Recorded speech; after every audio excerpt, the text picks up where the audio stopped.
오늘 영상은 5가지를 한 번에 흡수하도록 짜놨습니다.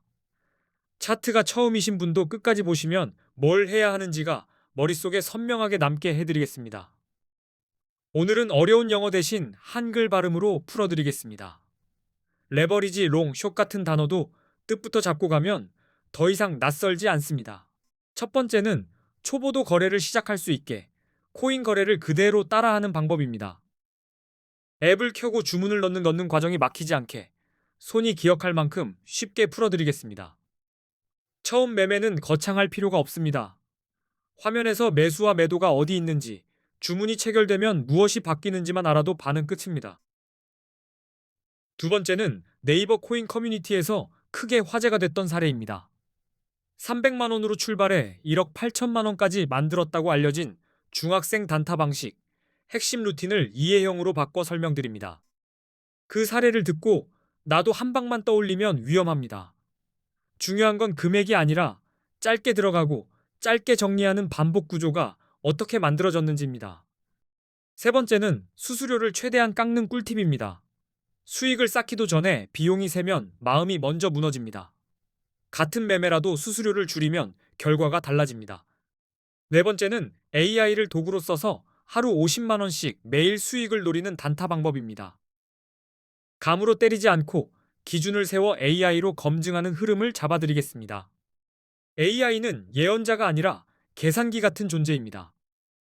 내가 세운 조건을 빠르게 점검해주는 도우미로 쓰면 감정 매매가 확 줄어듭니다. 다섯 번째는 첫 거래에서 내 돈 입금 없이 시작하는 방법입니다.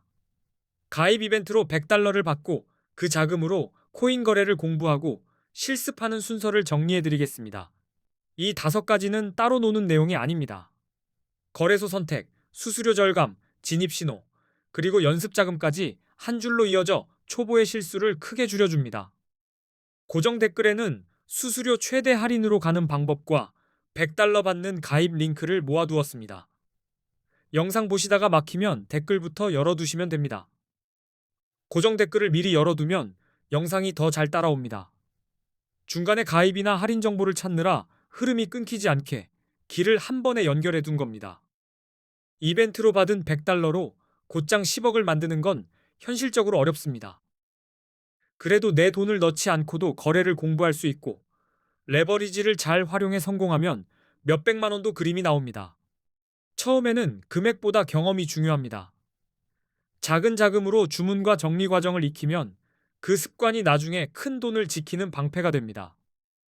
이제 왜 코인에 투자해야 하는지 복잡한 말 없이 직관적으로 말씀드리겠습니다. 돈은 어디에 놓였느냐에 따라 시간이 지나며 힘의 방향이 달라집니다. 투자는 결국 시간 게임입니다. 같은 돈이라도 어디에 실어두느냐에 따라 시간이 복리가 되기도 하고 정체가 되기도 합니다. 질문 하나 드리겠습니다. 10년 전 금, 주식, 코인, 부동산에 각각 1,000만 원을 넣었다면 지금은 얼마가 됐을까요? 숫자로 보면 표정이 바뀝니다. 기준은 2016년에서 2026년입니다. 같은 1,000만 원이라도 자산마다 속도가 다르고 그 차이가 선택을 움직입니다. 코스피는 약 2.66배 상승한 흐름입니다.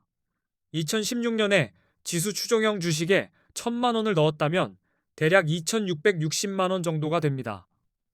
금은 2016년에 1,000만 원으로 사두면 약 233.5g을 보유한 셈이고 2026년 기준으로는 약 5,160만 원 정도로 평가됩니다. 서울 기준으로 아파트 가치에 1,000만 원을 얹어둔 느낌으로 보면 2026년에는 약 2,400만 원 수준으로 계산되는 그림이 나옵니다. 그리고 비트코인은 스케일이 다릅니다. 2016년에 1,000만 원어치를 샀다면 2026년에는 약 26억 원 이상이 되는 상상 밖의 수익률이 등장합니다. 이 비교만 봐도 코인을 모른 척하기가 어렵습니다. 다만 대박만 보고 달리면 위험하니 구조를 알고 접근해야 실전에서 버팁니다. 코인 거래의 매력은 방향이 하나가 아니라는 점입니다. 오를 때는 롱으로 상승해 올라타고 내릴 때는 숏으로 하락에 베팅해 기회를 만들 수 있습니다. 또 많은 분들이 코인 쪽은 세금 부담이 상대적으로 적다고 느끼기도 합니다.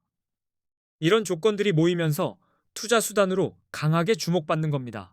그래서 많은 분들이 코인을 양방향 수익의 시장으로 봅니다.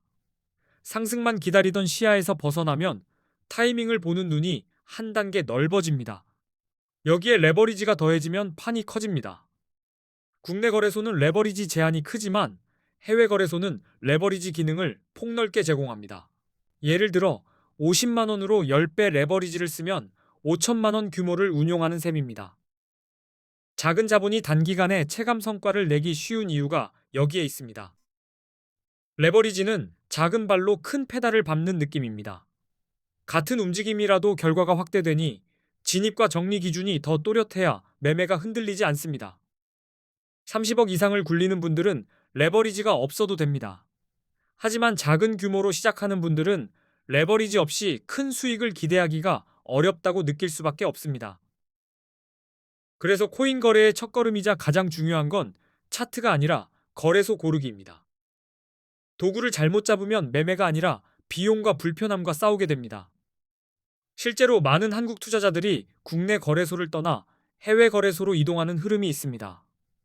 이유는 크게 세 가지로 요약됩니다. 첫 번째 이유는 레버리지입니다. 국내는 레버리지를 막아두었고 해외는 100배까지 가능한 곳이 있어 50만 원이 5천만 원처럼 움직이니 사람들이 몰립니다. 두 번째 이유는 수수료입니다. 단타는 주문을 자주 넣는 만큼 해외 거래소의 더 낮은 수수료가 곧바로 차이를 만듭니다. 세 번째 이유는 세금입니다. 해외 거래소는 세금이 없다고 알려진 반면 국내 거래소는 거래 수익에 대한 과세 부담이 붙는다고 느끼는 분들이 많습니다. 한국인이 많이 이용하는 해외 거래소 중 가입 시 $100 지급 이벤트를 하는 곳 정보도 고정 댓글에 적어두었습니다. 필요한 분은 그 링크를 참고해 주시면 됩니다. 이제 수수료가 왜 무서운지 계산으로 보여드리겠습니다. 대형 거래소들 중에는 거래 수수료가 0.055% 수준인 곳이 있습니다. 1,000만 원으로 단타를 친다고 가정하고 20배 레버리지를 쓴다고 치면 1회 거래에서 수수료가 22만 원이 됩니다. 한번 눌렀을 뿐인데 비용이 크게 찍히는 구조입니다. 하루에 10번만 거래해도 수수료가 220만 원입니다. 놀라실 수밖에 없습니다. 이러면 실력으로 이기기 전에 비용이 먼저 체력을 빼먹습니다. 수수료는 눈에 잘 안 보이지만 거래를 할수록 눈덩이처럼 커집니다. 그래서 수수료를 낮추는 순간부터 같은 매매가 다른 결과로 돌아오기 시작합니다. 결국 수수료가 높으면 절대 이길 수 없는 싸움이 되기 쉽습니다. 그래서 단타일수록 수수료가 저렴한 거래소를 선택하셔야 합니다. 이제 네 곳의 대형 거래소와 A 거래소를 비교해 보겠습니다. 저는 5가지 기준으로 봅니다. 수수료, 사용 편의성, 한국어 지원, 레버리지 배수, 원화 입금 가능 여부입니다. 이 5기준은 체크리스트처럼 쓰시면 됩니다. 하나라도 불편하면 매매가 흐트러지고 하나라도 비싸면 수익이 새어나가니 냉정하게 숫자로 보셔야 합니다. 먼저 수수료부터 숫자로 말씀드리겠습니다. A 거래소는 0.01%이고 바이비트는 0.075%입니다. 비트겟은 0.06%이고 바이낸스는 0.04%입니다. 퍼센트는 작아 보여도 단타에서는 매번 쌓여서 손익을 갈라놓습니다. 한국어 지원은 체감이 큽니다. A 거래소는 24시간 한국어 상담이 가능하다고 하고 바이비트는 어렵고 비트겟도 어렵고 바이낸스도 어렵다고 알려져 있습니다. 레버리지는 A 거래소가 200배, 바이비트가 100배, 비트겟이 125배, 바이낸스가 125배로 비교됩니다. 같은 자본이라도 설계할 수 있는 전략폭이 달라집니다. 원화 입출금도 확인해야 합니다. A 거래소는 원화 입금과 출금이 가능하다고 하지만 바이비트와 비트겟, 바이낸스는 원화, 즉 직접 입출금이 어렵다고 보는 분들이 많습니다. A 거래소가 어디인지 자세한 정보는 고정 댓글에 정리해 두었습니다. 영상 보시고 바로 가입하실 분은 댓글 링크부터 확인해 주시기 바랍니다. 이제부터는 언제 롱을 잡고 언제 숏을 잡아야 하는지 들어가겠습니다. 비트코인은 변동성이 크기 때문에 진입 타이밍이 수익의 절반 이상을 좌우합니다. 먼저 롱과 숏 개념을 짧게 잡겠습니다. 롱은 가격이 오를 거라 보고 매수하는 것으로 쉽게 말해 상승에 베팅하는 포지션입니다. 숏은 반대로 가격이 떨어질 거라 보고 하락에 베팅하는 포지션입니다. 내려갈 때도 길이 있다는 사실만 알아도 시장이 훨씬 덜 무섭게 보입니다. 롱을 노릴 때 첫 신호는 차트의 강한 상승 추세입니다. 고점을 계속 높여가며 올라가면 롱이 유리한 환경이 만들어집니다.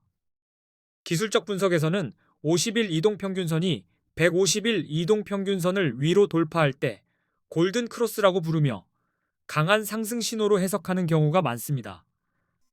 상승 신호는 하나만으로는 약할 수 있습니다. 추세, 이동평균선, 거래량, 뉴스가 같은 방향을 가리킬수록 롱의 확률이 더 단단해집니다. 거래량도 같이 보셔야 합니다. 가격 상승과 함께 거래량이 증가하면 시장에 신뢰가 붙는 신호라서 상승이 더 강해질 가능성이 커지고 롱 근거가 됩니다. 뉴스도 빼놓을 수 없습니다. 규제 완화, 대형 기관 투자자의 진입, ETF 승인 같은 긍정 재료는 가격을 끌어올리는 힘이 되어 롱 성공 확률을 높일 수 있습니다. 이제 숏 신호로 넘어가겠습니다. 차트가 하락 추세이고 가격이 계속 낮아지는 흐름, 특히 저점이 계속 낮아지면 숏 포지션이 유리해질 수 있습니다. 기술적 분석에서는 50일 이동평균선이 150일 이동평균선 아래로 내려갈 때 데드크로스라고 하며 하락 신호로 해석할 수 있습니다. 거래량이 줄어드는 것도 단서가 됩니다. 가격이 오르는데 거래량이 감소하면 상승 힘이 약해졌다는 신호일 수 있어 곧 하락할 가능성이 커지고 숏이 유리할 수 있습니다. 부정적인 뉴스도 하락을 만들 수 있습니다. 규제 강화, 해킹 사고, 주요 국가들의 암호화폐 규제 정책 강화 소식은 투자 심리를 얼어붙게 만들어 숏이 유리한 구간을 만들 수 있습니다. 그리고 비트코인 시장에서는 기술적 분석이 중요합니다. 유명한 지표로 RSI, 맥디, 볼린저 밴드 같은 것들이 있습니다. RSI는 과매수와 과매도를 판단하는 데 유용합니다.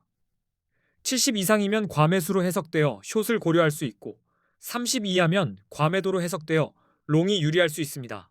지표는 정답을 주기보다 실수를 줄여주는 역할을 합니다. RSI 하나로 끝내지 말고 맥디와 밴드를 함께 보며 지금이 과열인지 지금이 공포인지를 구분해 보세요. 맥디나 볼린저 밴드는 트렌드와 변동성을 더 잘 보이게 해줍니다. 이런 보조 지표를 함께 쓰면 롱과 숏의 판단 기준이 더 단단해집니다. 정리하면 롱은 상승 추세와 긍정 신호를 확인하고 들어가고 숏은 하락 추세와 부정 신호를 근거로 결정하셔야 합니다. 근거가 많아질수록 확률이 올라갑니다. 오늘은 거래소 선택과 수수료, 레버리지, 그리고 롱과 숏 신호까지 한 번에 묶어드렸습니다. 이 흐름만 잡아도 단타가 감이 아니라 시스템으로 바뀌기 시작합니다. 오늘 내용이 코인 단타에 도움이 되셨습니까? 고정 댓글에 수수료 최대 할인 팁과 $100 가입 방법을 모아두었으니 꼭 확인하고 시작해보시기 바랍니다. 앞으로도 좋은 영상 많이 올리겠습니다. 끝까지 시청해주셔서 감사드립니다.